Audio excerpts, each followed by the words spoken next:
Don't you just love sprays? As messy as they can be, they are fast and they are fun. Today I have a new DIY tool for you to spray safe.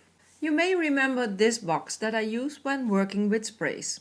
I cut down the sides and I cut away the front of a regular cardboard box. And it makes spraying safer as it catches the mist and it protects the rest of your work surface, giving the spray no chance to fly freely, coloring the complete desk. But for a bunch of reasons it wasn't quite working for me. 1. The bottom does get very messy with ink when working with oxide sprays. The colors get wet and react and get on my new project. In a totally different color, of course. The second thing I didn't like was the cardboard kinda turns into a cardboard pudding when it gets wet, making it hard to work with, creating an even bigger mess. And third, the gorgeous inks get lost, making it impossible to use again. This week I had a light bulb moment. So this is what I did. I cut out the bottom, and by taking the bottom away, it makes room for any surface you want to add, whether it's a make art station, a glass mat, or planted straight on your work surface.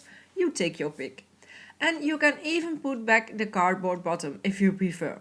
And this gives you way more options. You can also pick up the excess ink, coloring even more bits and backgrounds. And the last thing I like is that you can now fold it flat, which makes it easier to store, making it a win-win in my book. If you like more crafty tricks, here's more for you to watch.